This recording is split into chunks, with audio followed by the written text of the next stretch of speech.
그럼 4장 문제풀이 하겠습니다. 1번 전기 분극이란, 우리가 전기 분극이라고 하면은 얘는 도체, 부도체, 그 도체나 부도체를 우리가 절연체라고 하죠. 도체나 부도체 중에서 부도체입니다. 그래서 절연체에서의 우리가 속박전환 변이라고 그랬습니다. 도체 아니에요. 절연체입니다. 절연체. 혹시 유전체라고 합니다. 그래서 전기 분극이란 도체 내가 아니고요. 유전체 내의 속박전하의 변이다. 이렇게 기억을 해주시기 바랍니다. 2번 유전 분극, 그러니까 유전체에서의 분극이에요. 유전 분극의 종류가 아닌 것은 우리가 앞에서 했을 때 전자 분극, 그 다음에 이온 분극, 그 다음에 배양 분극, 뭐 쌍극자 분극 이렇게 했었죠. 전하 분극이란 말은 없었습니다. 전하 분극이란 말은 없고, 다시 전자 분극은 헬륨과 같은 단결적 매질에서 전자와 핵의 상대적인 변위, 일반적인 것이고요. 이온 분극은 우리가 원자 분극이라고 합니다. 이온 분극을 원자 분극해서 양은 원자의 상대적인 변이고, 쌍극자 분극은 유극성 분자, 유극성이라는 것이 극성이 있다는 거죠. 원래 극성이 있는 분자가 전개를 가지 않아도 이렇게 쌍극자 같은 것이 말하는 겁니다. 전개 방향에 의해 재배열되는 변이를 얘기합니다. 그래서 일단 유전체 분극의 종류가 아닌 것, 여기서는 전하 분극이고요. 전자, 이온, 배양 모두 기억을 해주시기 바랍니다. 3번 문제 한번 볼게요. 3번입니다. 이런 좀 생소한 공식 문제에서 이런 것을 이렇게 새로운 공식이 나오면, 본인이 모르던 공식이 나오면 약간 이거 혼란스러워질 수가 있습니다. 한번 차분히 한번 보세요. 평형판 공기 콘덴서 양 극판에 플러스 로 클롱퍼 제곱미터, 마이너스 로 클롱퍼 제곱미터의 전하가 충전되어 있다는 말은, 예를 들어 이렇게 보시면 되겠습니다. 여기에 플러스로 마이너스로, 지금 단위가 쿨롱퍼 제곱미터예요. 둘 다 쿨롱퍼 제곱미터입니다. 뭘까요, 얘는? 이렇게 플러스로 마이너스로의 전하가 충전되어 있다고 했을 때 얘는 외부에서 가해준 전속 밀도 D가 됩니다. 전속 밀도 D예요. 그 다음에 이 두 전극 사이에 유전율 엡실론인 유전체를 삽입한 경우, 여기에 유전율이 엡실론입니다. 엡실론이 유전체를 삽입했을 때 전기의 세기는, 내부 전기의 세기 E는 어떻게 되느냐라고 합니다. E는 보세요. 단 유전체의 분극 전하 밀도, 우리가 분극의 세기를 우리가 분극 전하 밀도 이렇게 얘기를 합니다. 왜? 우리가 분극의 세기를 P고요. 단위 자체가 쿨롱퍼 제곱미터였거든요. 그래서 분극 전하 밀도도, 전하 밀도 뭐예요? 얘도 전하 밀도니까 쿨롱퍼 제곱미터입니다. 그래서 분극의 세기나 분극 전하 밀도나 똑같다는 겁니다. 그래서 우리가 유전체의 분극 전하 밀도를 뭐라고 하나? 로피, 유전체의 분극 전하 밀도를 로피라고 하는데, 이놈이 뭐라고 하냐면 분극의 세기 P가 된다는 거죠. P. 그러면 전개의 세기 우리가 어떻게 구하느냐? 보세요. 이론에서 했을 때 이렇게 했죠. 분극의 세기 P는 D-D0인데, D-D0가 뭐예요? D0 얘가 엡실론 엡실론 제로 E가 되는 겁니다. 엡실론 제로 E. 따라서 우리가 이 엡실론 제로 엡실론 제로 E는 D-P가 되죠. 왜? 엡실론 제로 E를 마이너스를 얘 쪽으로 넘기고 얘를 이렇게 넘기면은 엡실론 제로 E는 D-P가 되는 겁니다. 따라서 전개 E는 얼마다? E는 엡실론 제로분의 D-P. 여기에선 D를 P를 P라고 했죠. 따라서 엡실론 제로분의 로우-로피 이렇게 된다는 겁니다. 그래서 답은 라가 돼요. 라. 처음 보는 공식이지만 결론은 뭐냐면, 결론은 D를 로우로 했고요. 그 다음에 분극의 세기 P를 로피라고 이렇게 놓은 것밖에 없습니다. 처음 나온 공식이라고 당황하지 마시고 이렇게 변형해서 주어진 것밖에 없으니까요. 충분히 풀 수 있습니다. 4번 문제 봅니다. 4번 문제 볼게요. 간격에 비해서 충분히 넓은 평형판 콘덴서 판 사이에 비유전율 엡실론 S인 유전체를 채우고, 그림 한번 그려볼게요. 이렇게. 판 사이에 여기 유전체를 이렇게 채웠습니다. 예, 유전체를 채웠는데, 요 놈의 비유전율이 엡실론 S예요. 엡실론 S입니다. 채우고, 외부에서 판에 수직 방향 전개 이제로를 가했다는 거예요. 이제로 가할 때 분극 전하에 의한 전개의 세기는 몇 볼트 뭐 메타인가 합니다. 지금 여기에 E를 가했을 때 분극 전하에 의한 전개의 세기입니다. 그럼 보세요. 우리가 분극의 세기는 어떻게 될까요? 분극의 세기는 기본 공식 중에서 엡실론 제로, 엡실론 S 마이너스 1이라는 것이 있습니다. 이런 것이 있어요. 그런데 우리가 얘는 분극의 세기는 어차피 전성 밀도니까 얘를 어떻게 엡실론 2라고 둘 수가 있는 거죠. 엡실론 2라고 둘 수가 있습니다. 따라서 엡실론 2는 엡실론 제로, 엡실론 S 마이너스 1. 요 놈은 우리가 문제에서 뭐라고 했냐면은 수직방으로 가한 전개 이제로가 됩니다. 그러면 우리가 구하려고 하는 분극에 의한 전개 E는 얼마냐? 엡실론 분의 엡실론 제로, 엡실론 S 마이너스 1, 이제로 이렇게 되는 거죠. 그러면 엡실론은 분극 안에서의 유전율 얼마? 엡실론 제로, 엡실론 S죠. 맞죠?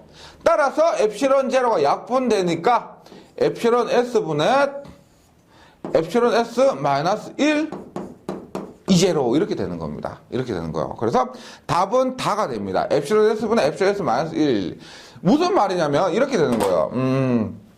우리가 지금까지 이론할 때도 그렇고 분극 전하에 의한 전개 얘는 고려하지 않았습니다. 분극 전하에 의한 전개 얘는 무슨 말이냐면 보세요. 지금 예를 들어서 얘가 플러스예요. 개념은 조금만 설명드리고 넘어갈게요. 플러스입니다. 플러스. 그 다음에 요게 마이너스예요.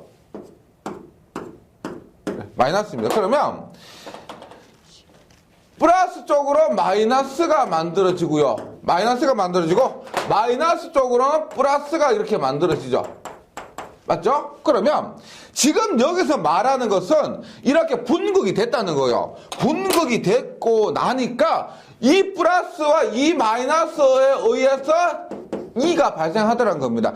이걸 얘기하는 거예요. 분극 전하에 의해서 발생되는 전개 E는 지금 요것을 얘기하는 거죠. 우리가 E는 원래 내부의 전개 E를 얘기하는 것이고, 원래 E를 이제로도 원래 E고요. 지금까지 쓰던 거. 그 다음 지금 여기서 말하는 E는 요 노란색 있죠. 분극에 의해서 발생되는 이 전개라고 생각하시면 되겠습니다. 네. 계속해서 5번입니다. 뭐 4번 문제 푸셨다고 하면은 너무 쉽죠. 보세요. 유전체 내의 전개 E와 분극의 세기 P의 관계식은입니다. 한번 정리를 싹 할게요. P는 D-D0죠. 맞죠? D-D0. 이것이 얼마다? 엡실론 제로에 엡실론 S 마이너스 1의 이고요. 이것이 D에 1 마이너스 엡실론 S분의 1이 됩니다. 1이 돼요. 그래서 요거는 굉장히 많이 나와요. 한 해에 2문제 나올 때도 있습니다. 요거 공식 하나 묻고 계산 하나 묻고 해서 요 부분 공부해 보시면은 굉장히 많이 나오는 걸 알 수 있을 겁니다. 네. 그래서 지금 여기서 5번에서 묻는 건 뭐예요? P는 엡실론 제로에 엡실론 S 마이너스 1, 2 요것을 묻죠. 따라서 답은 가가 됩니다. 확실히 안 외우시면 5번 문제에서 보시는 것처럼 비슷비슷합니다. 그놈 같은데 뭐 마이너스 플러스 요 차이가 비슷비슷하기 때문에 대충 외우시면 안 돼요. 확실히 외우셔야 되는데 그 확실히 외우는 가장 좋은 방법이 요 부분은 어렵지 않기 때문에 한번 유도를 해보시면 좋겠다는 겁니다. 자주 나오고요. 자주 나오는 그러니까 여기서 뭐 응용을 된다 이거보다는 자주 나오는데 헷갈리는 부분 있죠. 이런 것들은 유도를 한번 해보시면 확실히 더 도움이 될 겁니다. 그래서 5번 답이 가번입니다. 6번 볼게요. 6번. 유전체 분극도. 분극도가 뭘까요? 분극도도 분극의 세기입니다. 분극의 세기. 표현으로 옳지 않는 것은 단 P는 분극의 세기, 분극도고요. D는 전송 밀도, E는 전기의 세기, 엡실론은 유전율이고 엡실론 제로는 공기 중의 유전율이 됩니다. 공기 중의 유전율이고 한번 봅니다. 지금 옳지 않은 것이기 때문에 가나다라 다 따져보아야 돼요. 보세요. 가 한번 봅니다. 가. P는 D 마이너스 엡실론 제로 E. 얘가 뭐예요? 얘가 엡실론 제로, 그러니까 5번 공식에서 엡실론 제로가, D 제로가 뭐요? 엡실론 제로 E죠. 맞죠? D 제로가 엡실론 제로입니다. 그래서 가번은 맞죠? D 마이너스 D 제로를 D 마이너스 엡실론 제로 E로 했습니다. 나번 볼게요. 나번. P는 D에 마이너스 엡실론 제로 엡실론 분의 D. 얘는 맞는지 한번 따져보면 보세요. 그러면 D 마이너스 엡실론 제로에 엡실론 얼마요? 엡실론 제로 엡실론 S죠? 엡실론 제로 엡실론 S입니다. D예요. D. 그러면 엡실론 제로 약분하니까 어떻게 돼요? D 마이너스 엡실론 S 분의 D. 그러면 D로 묶으면 얼마가 돼요? 1 마이너스 엡실론 S 분의 1이 됩니다. 그래서 얘는 뭐요? D에 1 마이너스 엡실론 S 분의 1. 나번도 맞다는 겁니다. 맞죠? 나번도 이렇게 풀어보니까 우리가 알고 있던 분극의 세기 공식이 맞더라. 답은 뭐요?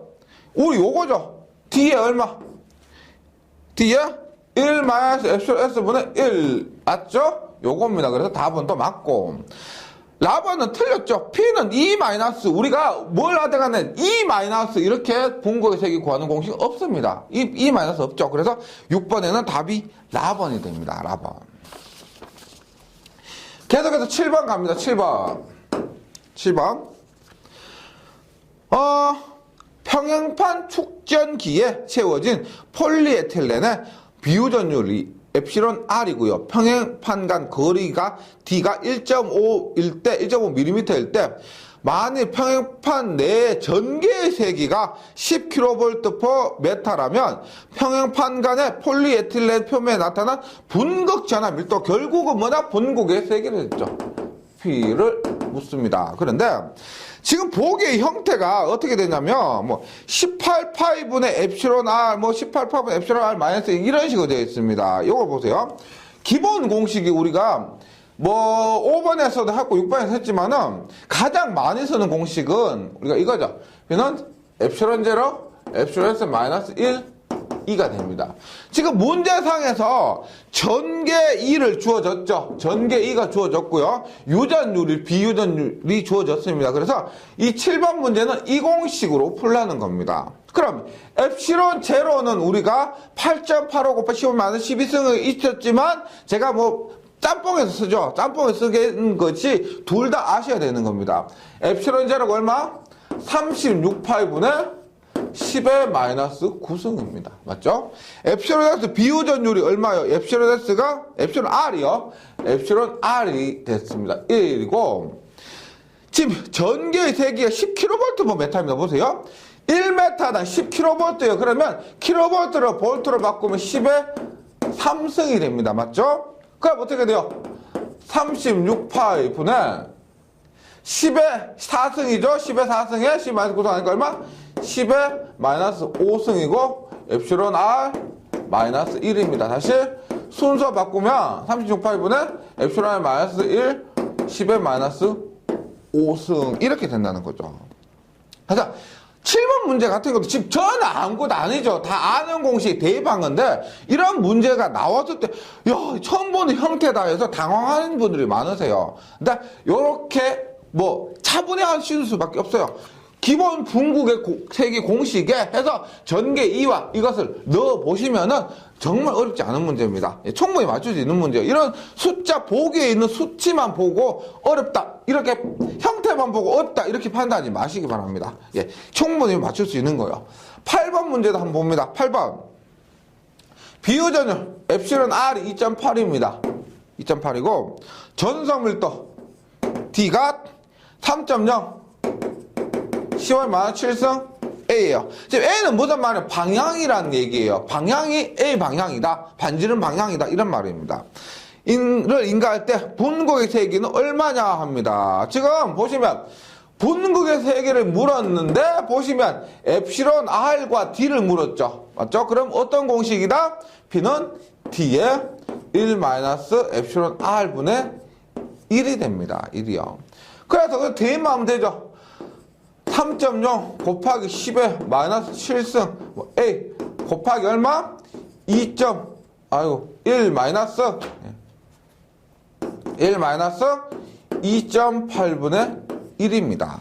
나머지는 다 계산기에 맡기시면 되죠. 3.0 곱하기 10 마이너스 7승 곱하기 1 마이너스 2.8분의 1하면 그 값이 1.93 곱하기 10의 마이너스 7승이고요. 여기 방향 A 있죠? 그냥 A 같이 붙여주시면 되겠습니다. 네. 그래서 8번에도 답이 가요. 분극의 세기에 7번도 그렇고 8번도 그렇고 기본 공식이 됩니다. 기본 공식. 9번 문제 봅니다. 9번 문제. 볼게요. 반지름 A미터인 도체구의 전하 Q쿨럼을 주었습니다. 일단 도체구를 둘러싸고 있는 유전체 유전율이 엡실론 S인 경우 경계면에 나타나는 분극 전하는 얼마나? 9번 문제 또 분극이에요. 끝날 때 됐을 것 같은데 계속 나옵니다. 보세요. 일단 우리가 기본 공식이 뭐냐? 7번이나 8번 기본 공식 요거 두 개 가장 많이 쓰죠. 그런데 반지름 A인 도체구의 전하 Q를 주었다. 도체구를 둘러싸고 유전체 유전율 엡실론 S인 경우 분극 전하의 세기다. 그러면 우리가 이렇게 되죠. 2장에서 반지름 A고 전하 Q를 주었다 하면 이것에 의한 전개의 세기를 구할 수가 있습니다. 전개의 세기요. 따라서 우리가 유전체 그 분극의 세기 기본 공식 중에서 7번과 같이 엡실론 제로 엡실론 S 마이너스 1 2 이 공식을 적용하는 겁니다. 그리고 2는 어떻게 해요? 2는 보세요. 엡실론 제로에 엡실론 S 마이너스 1에 2는 어떻게 돼요? 지금 반지름 A고 거기 도체구에 Q를 줬습니다. 그때 전개색이 얼마요? 4파 엡실론 A 제곱분의 Q죠. Q. 맞죠? 근데 지금 여기에서 봅니다. 다시 엡실론 제로에 엡실론에서 마이너스 1이죠. 여기에 엡실론이 4파 엡실론 제로 엡실론에서 얼마? A 제곱이 되죠. 분의 Q가 됩니다. Q가 돼요. 그러면 약분 하나 하죠. 약분 하나 하니까 얼마? 4파에 보세요. 4파에 엡실론 S A 제곱분에 얼마? Q에 엡실론 S 마이너스 1이 됩니다. 맞죠? 그런데 지금 보기에 이 형태가 없어요. 보기에 이 형태가 없는데 이걸 하나 더 어떻게 정리하냐면 보세요. 4파 A 제곱분에 Q를 하고요. A 분의 Q를 하고요. A 제곱분의 Q를 하고 그 다음에 엡실론 S 있죠. 요거 요 놈을 여기는 약분하면 어떻게 돼요? 1이 되죠. 맞죠? 그럼 여기는 어떻게 돼요? 마이너스 엡실론 S분의 1이 된다는 겁니다. 엡실론 S분의 1. 즉 요 부분을 엡실론 S분의 요게 엡실론 S가 밑으로 가면 얼마요? 엡실론 S 마이너스 1이 되죠. 맞죠? 그러면 요것을 정리하면 1 마이너스 엡실론 S분의 1이 된다는 겁니다. 그래서 보기에 있는 것은 요거예요. 9번에는 답이 4번인데 4파 A 제곱분의 Q의 1 마이너스 엡실론 S분의 1인데 요것이 우리가 앞에서 7번, 8번보다 조금 더 꽈놓은 겁니다. 즉 2를 주지 않고 2를 구해서 한 것이고 그 다음에 마지막에 이렇게 한번 정리를 해야 되는 거죠. 정리를 해야 되는 겁니다. 그래서 9번 문제 한번 꽈놨지만 왜 그렇게 어려운 부분 아닐 거예요. 왜냐면 아는 공식이기 때문에 그렇습니다. 예, 계속해서 10번 문제로 넘어가겠습니다.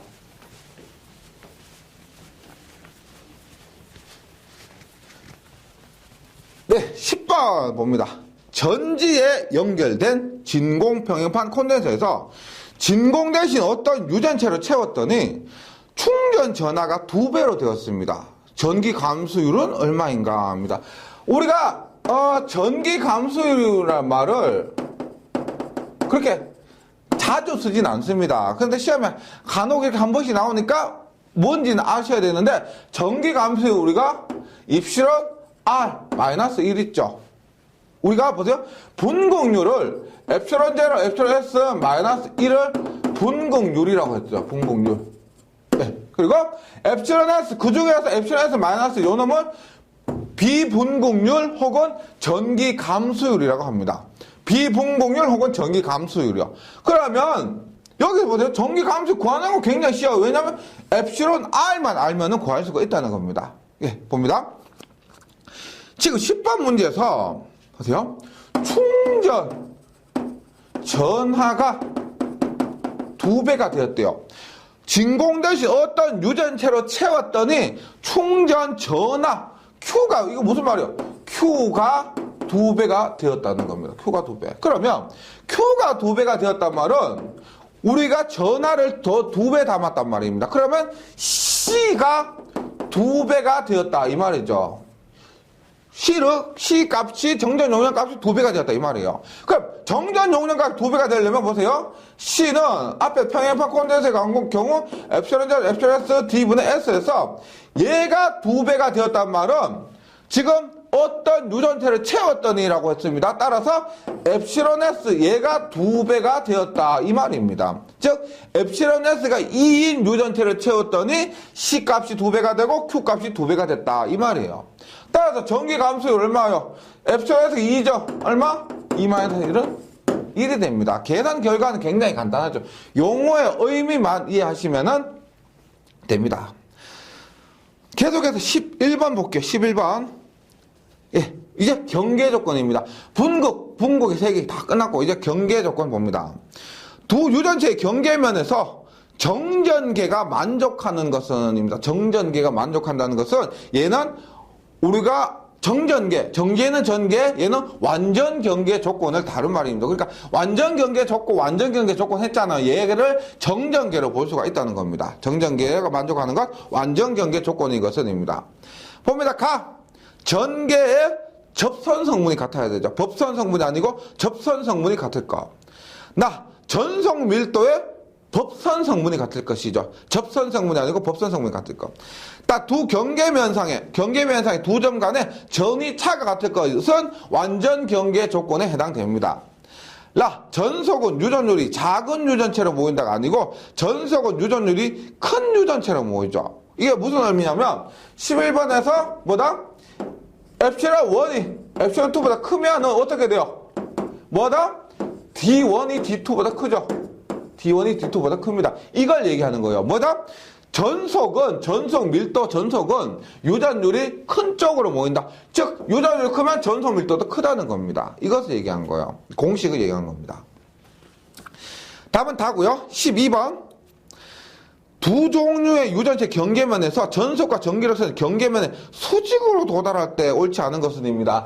12번은 어떻게 돼? 우리가 경계면에 얘가 수직으로 들어온다는 것은 이렇게 들어온 거죠. 맞죠? 이렇게 되면 수직으로 들어오면 세타가 0도가 되고 세타 0도가 되면 D가 연속이고 E는 불연속이다. 그 다음에 수직으로 들어올 때는 굴절하지 않는다는 거, 이런 거 기억을 해주시기 바랍니다. 봅니다. 전속과 전기력선은 굴절하지 않는다. 맞죠? 맞는 겁니다. 전속 밀도는 변하지 않는다. 변하지 않는다는 말을 유식하게 연속이다 이렇게 얘기합니다.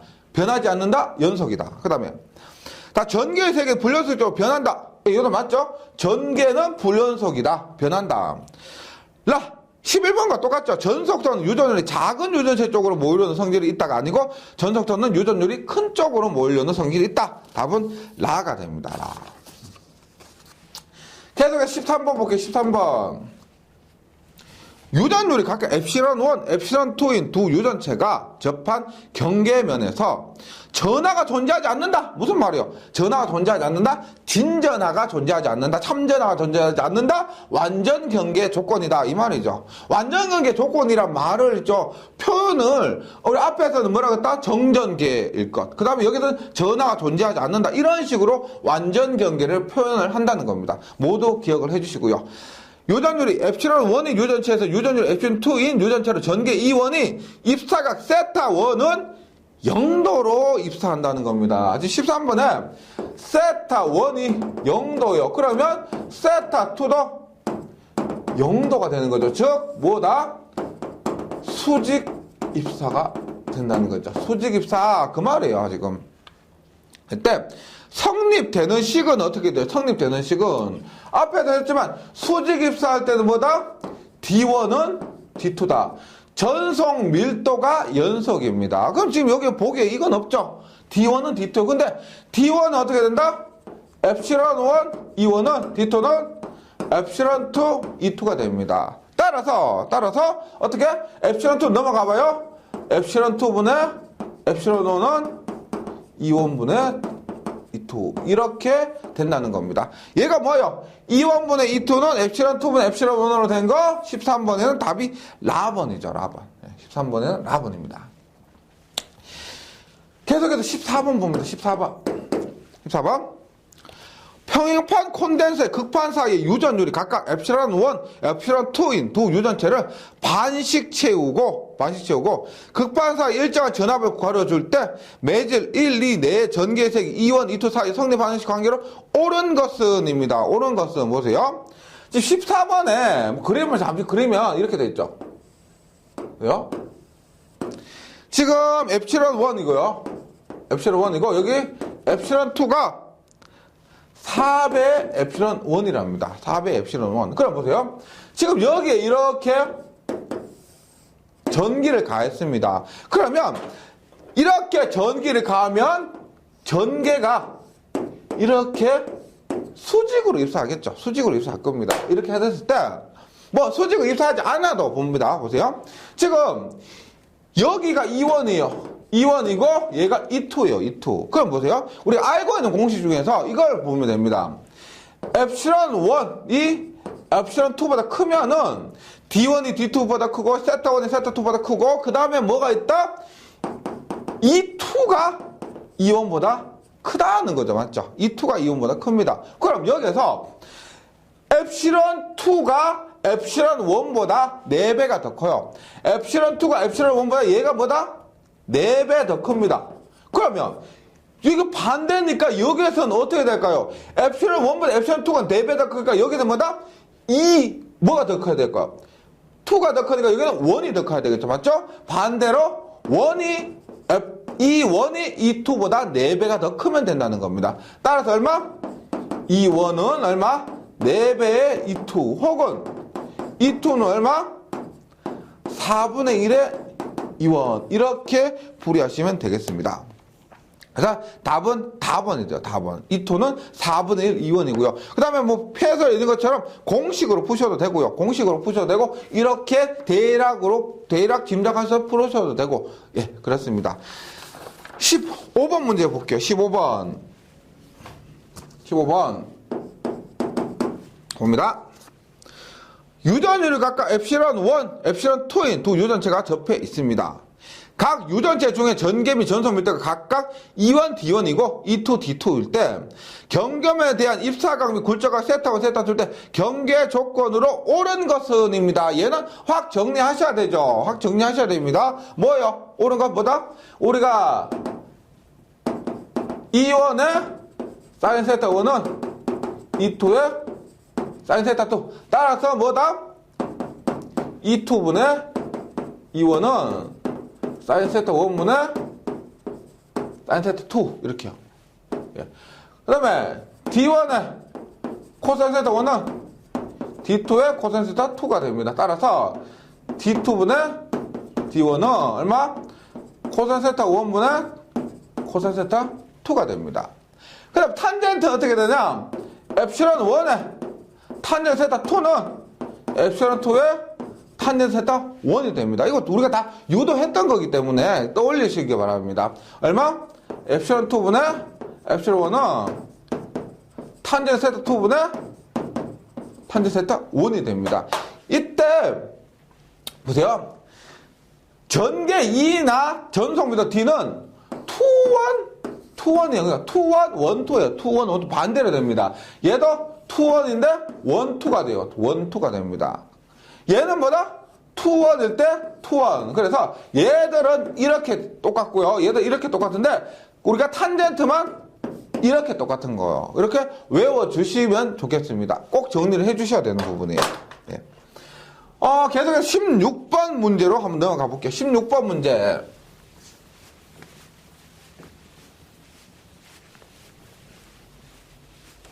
예.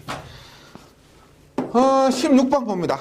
친절하게 그림은 그려져 있습니다. 예. 근데 많은 분들이 있죠. 그림 울렁증이 있거든요. 그림만 나오면 걱정부터 하세요. 근데 친근한 그림이면 반가운데요. 처음 보는 그림이면 진짜 울컥 걱정부터 하세요. 예. 이것도 적응이 되셔야 됩니다. 한번 볼게요. 16번. 유전체 AB의 접합면에 전하가 없다. 무슨 말이에요? 완전 경계 조건이라는 거죠. 각 유전체 전개의 방향이 그린 것 같고 EA는 100입니다. EB는 얼마냐? 보세요. 여기서 EA 30도요. EB가 60도입니다. 예, 60도요. 이때 EB는 얼마냐? 앞에서 우리가 15번에서 했지만 EA분의 EB는 뭐다? 여기는 사인 세타 A일 때 AB니까 여기 BA가 되겠죠. 사인 세타 B분의 사인 세타 A가 됩니다. 맞죠? 뭐 1, 2, 2, 1, 1, 2, 2, 1 이렇게 하셔도 되고요. 지금 EB는 이렇게 할 수가 있습니다. 따라서 EB는 어떻게 돼? EB는 EA 곱하기 얼마? EA 곱하기 사인 얼마요? B가 얼마? B가 60도죠. 사인 60도분의 사인 A가 얼마다? 30도입니다. 그럼 EA가 얼마가 그랬어요? EA가 100이라 그랬잖아요. EA가 100. 예. 그래서 대입하면은 루트 3분의 100이 됩니다. 루트 3분의 100. 예. 16번 문제에서도 계산기로 두드리시면은 뭐 100 나누기 루트 3에서 뭐 57점 얼마 이렇게 나올 수도 있어요. 57점 얼마 이렇게 나올 수 있는데 만약에 보기 계산이 본인이 계산했는데 이렇게 안 나왔다 그러면 가나다라 다 두드려 가지고요. 다 두드려 가지고 계산기 두드린 값 처음에 본인이 계산기 두드린 값하고 가나다라 두드려서 나온 값하고 비교를 해서 같은 거 찾으시면 됩니다. 네, 혹시나 이런 그 기초 수학이 약하신 분들은 그렇게 답을 찾으셔도 됩니다. 17번 문제 볼게요. 17번 문제. 그림과 같은 유전속 분포에서 유전속 분포라고 하는데 얘는 전속이죠. 전속을 유전속이라고 합니다. 엡실론 1과 엡실론 2 사이의 관계는입니다. 보세요. 지금 이렇게 돼 있고요. 뭐 대략적으로 이렇게 돼 있습니다.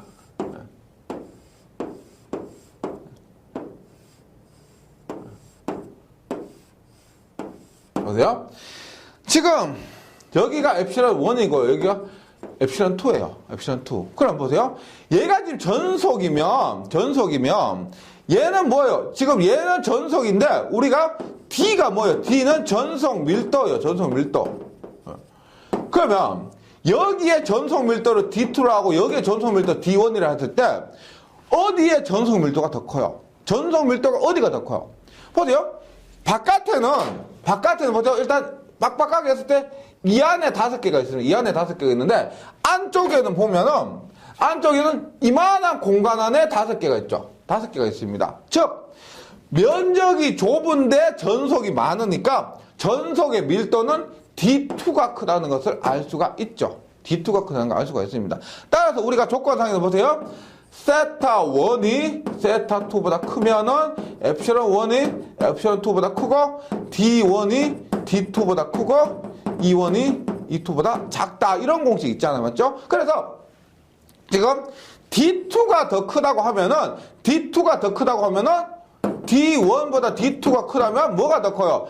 엡실론은 엡실론 2가 더 크다는 겁니다. 맞죠? 그래서 요 부분이 유전율이 더 크다는 거예요. 그래서 답은 답원입니다. 답원. 엡실론 2가 엡실론 1보다 더 크다. 지금 제가 이렇게 설명드렸지만은 뭐 연습 많이 하시면 그림 보면 바로 나올 겁니다. 야, D2 크니까 엡실론 2 크다. 이렇게 연습하면 이렇게 시간 오래 걸리지 않고 바로 나올 수가 있습니다.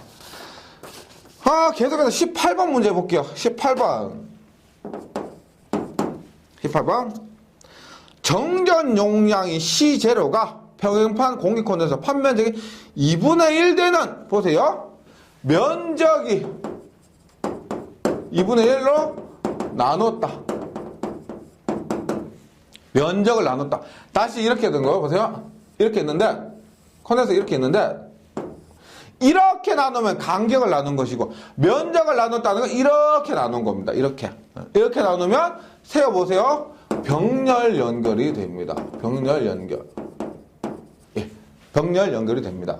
그럼 병렬 연결에서는 우리가 보세요. 이 부분에 C1이라고 이 부분은 C2라고 했을 때 합성 정전 용량은 어떻게 돼요?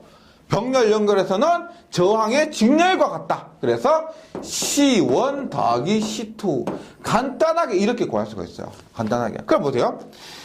일단 판면적 2분의 1인데 판면적 2분의 1인데 비유전율이 엡실론 S예요. 이 부분에 비유전 엡실론 S고요. 그러니까 무슨 말이냐? 판면적의 2분의 1 되는 공간에 비유전 엡실론 S를 채웠답니다. 그러면 여기는 비유전 엡실론 S, 여기는 공기라는 거예요. 공기. 평형판 공기 콘덴서였으니까 유전율이 채워졌고 공기 중입니다. 그럼 보세요. C1은 어떻게 되어 보세요? 엡실론 D분의 S에서 엡실론 D분의 S에서 보세요. 여기 엡실론 제로 엡실론 S죠. 엡실론 제로 엡실론 S인데 엡실론 S가 있습니다. 그 다음에 엡실론 제로가 있고 D분의 면적이 얼마? 2분의 1S가 됐다는 거죠. 맞죠? 면적 2분의 1S. 따라서 얘를 계산하면 어떻게 되느냐? 엡실론 제로 D분의 S에서 엡실론 제로 D분의 S에서 원래 값이 얼마? 2분의 1 엡실론이 곱해진 것과 같습니다. 2분의 1 엡실론. C2는 보세요. C2는 공기 중이죠. 그럼 얼마? 엡실론 제로 D분의 면적만 2분의 1S가 됐어요. 면적만. 그럼 얼마? 2분의 1에 얼마? 엡실론 제로 D분의 S가 됐습니다. 무슨 말이냐면 처음에 정전 우리가 요 값이 뭐요? 엡실론 제로 D분의 S 요 값이 뭐냐? 처음에 정전 용량 C0예요. C0. 따라서 합성 정전 용량 얼마예요? C1 플러스 C2 하면 얼마? 2분의 1 엡실론 C0 플러스 엡실론 F C0 플러스 2분의 1 C0입니다. 따라서 얼마? 2분의 1에 2분의 얼마? 엡실론 S 플러스 1에 C0 이렇게 나올 수가 있습니다. 즉 C0로 묶으면 2분의 엡실론 S 플러스 1 C0 이렇게 나낼 수가 있습니다. 근데 있죠. 이 문제는 제가 이 문제 풀면은 그만 1초만에 다 찾을 수가 있죠. 왜 그러냐면 보세요. 면적을 나눴다라고 하면은 면적을 2분의 1로 나눴다고 하면은 지금 보세요. 마지막 결과식이 어떻게 나냐면 얘도 2분의 얼마 더하기 2분의 얼마예요. 2분의 1 더하기 2분의 1이에요. 그럼 보세요. 그래서 2분의 1 더하기 2분의 1 이렇게 되는 겁니다. 만약에 보세요. 면적을 뭐 3분의 1로 나눴다. 그럼 어떻게 될까요? 3분의 1로 나눴다. 그러면 형태가 3분의 1 플러스 2 이런 형태.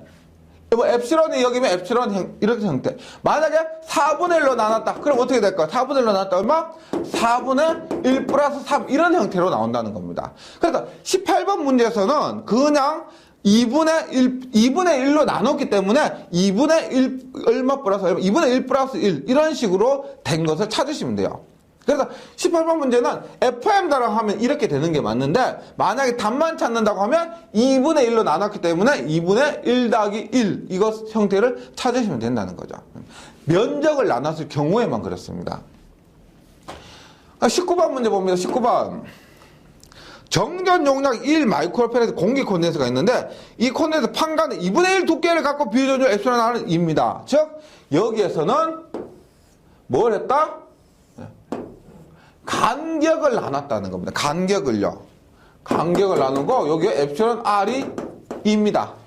지금 간격을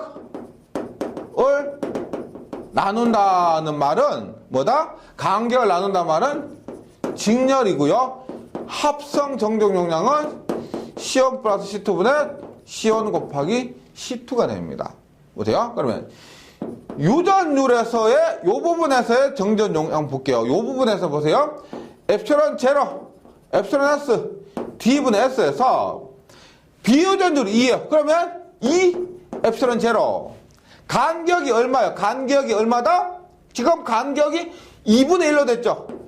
2분의 1 D분의 면적은 그대로입니다. 그러면 어떻게 돼요? 2 이하니까 4배의 엡실론 제로 D분의 S가 됩니다. 그 다음에 공기중은 어떻게 될까요? 얼마?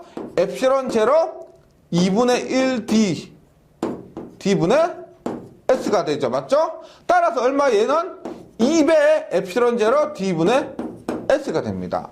지금 엡실론 제로 D분의 S 얘가 처음에 정정 용량 값인데 처음에 정정 용량 값이 얘가 얼마라고 해서 1이라고 했죠. 1.